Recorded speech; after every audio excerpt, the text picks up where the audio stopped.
अपने संसदीय क्षेत्र बेगूसराय पहुंचे केंद्रीय मंत्री गिरिराज सिंह ने एक सीएम को नीतीश कुमार को आड़े हाथों लेते हुए कहा कि आज घर घर दारू पहुंचाने वाले गंगाजल पहुंचाकर अपने पाप धोने का प्रयास कर रहे हैं, लेकिन उनके पाप धुलने लायक नहीं हैं। आज बिहार में और अपराधी बेलगाम हो चुके हैं। हाल के दिनों में बेगूसराय ही नहीं बल्कि बिहार के कई जिलों में बड़ी बड़ी आपराधिक घटनाएं सामने आई हैं। मीडिया पर तो बिहार सरकार का इतना पकड़ है, हत्याएं पर हत्या हो रही है, लेकिन सेंसर हो करके ये समाचार लोगों के बीच जा रहा है। बिहार सरकार इस बात का जवाब दे कि बिहार में आज हत्याएं का तांडव नृत्य हो रहा है।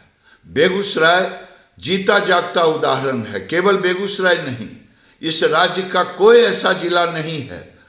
और मुख्यमंत्री जी नालंदा में और गया में गंगा जल पहुंचाए, मैं इसका सम्मान करता हूं, बहुत अच्छी बात है, लेकिन इससे प्रायश्चित नहीं होगा।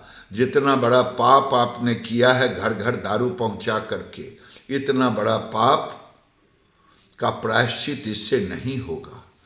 आपने घर घर को बर्बाद किया, जेलों में बंद किया, दारू बंद नहीं हो पा रहा है, अपराध बढ़ रहा है, चोली दामन का संबंध हो रहा है, और आप कह रहे हैं अपने जिद पर अड़े हैं। क्या लग रहा है कि सर बेगूसराय में भी सर, जैसे आप बेगूसराय का स्थानीय सांसद हैं, यहाँ पे पिछले दिन कई आपराधिक घटनाएं, व्यवसायी की हत्या हुई है, शिक्षक के साथ मारपीट हुई है, व्यवसायी घर में चोरी हुई है और पुलिस हाथ पर हाथ धरे हुए एक भी मामले। मैं यही कह रहा हूं, आज जनता बेबस हो गई है, अपराधी बेखौफ हो गए हैं। बेगूसराय के व्यवसायी कहने लगे हैं कि अब मैं फिर से 90 की तरह हम बेगूसराय छोड़ कर चले जाएंगे। ये अगर अपराधियों पर अंकुश नहीं डाला गया, और जिसका मौत, अब जैसे देखिए बेगूसराय में उस बेचारा गार्ड का बेमौत हो गया पिछले बार जो हत्या हुई लूट में, और उसको सरकार को एक कंपनसेशन फिक्स करना चाहिए, जिसका मौत सरकार की वजह से हो, सरकार के लॉ एंड ऑर्डर की वजह से हो, उसको एक कंपनसेशन देना चाहिए। वो गरीब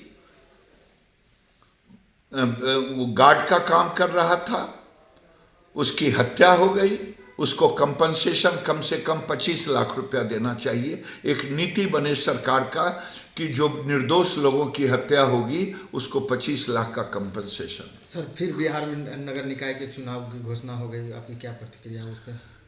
इसमें तो मैं यही कहूँगा, नीतीश कुमार पिछड़ों का वोट लेने का दावेदारी और लेते हैं, लेकिन पिछड़ों का हकमारी कर रहे हैं।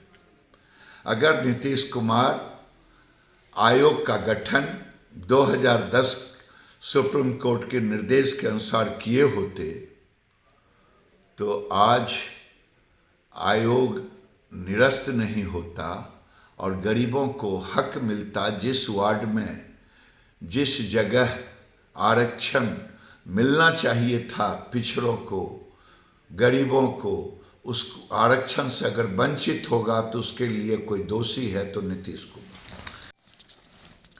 देखिए, ओवैसी को जब चुनाव लड़ते हैं तो लोग कहते हैं कि फलना का ए टीम है, फलना का बी टीम है।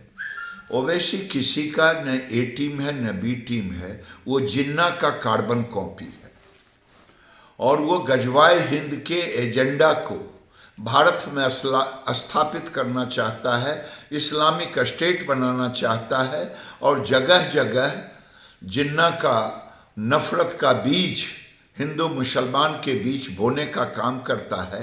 इनकी जुबान कभी नहीं खुलती। जब श्रद्धा जैसे निर्दोष बच्चियों को बहला फुसला करके प्रेम के जाल में फंसा करके इनका जुबान नहीं खुलता। यही ओवैसी है। इसीलिए अगर हर राजनीतिक दल जो टुकड़े टुकड़े गैंग हैं, जिन्हें वोट, अल्पसंख्यकों की वोट के लिए कुछ भी कर सकते हैं, हमें तो सबका वोट चाहिए। बहुसंख्यक की रक्षा अगर इस देश में नहीं हुआ तो बहुसंख्यक की रक्षा नहीं होने पर देश में सामाजिक समरसता भी टूटेगा और देश में लोकतंत्र भी खतरे में। सर, गुजरात चुनाव का परिणाम क्या लग रहा है सर? लग क्या रहा है? हाथ कंगन आरसी क्या? जिन लोगों ने केजरीवाल से लेके कांग्रेस तक, कांग्रेस के अध्यक्ष से लेकर के सब लोगों ने जिस ढंग से मोदी को गाली देने का काम किया, किसी ने कंस कहा, किसी ने रावण कहा, किसी ने गालियों का बौछार इतना दिया है कि गुजरात की जनता हर बार, कभी सोनिया जी ने मौत का सौदागर कहा था, गुजरात की जनता ने उसका जवाब दिया। हत्यारा कहा था लोगों ने, गुजरात की जनता ने चुनाव में जवाब दिया। इस बार 2/3 मेजॉरिटी से गुजरात में मोदी जी को इनके गालियों का जवाब वोट से देंगे।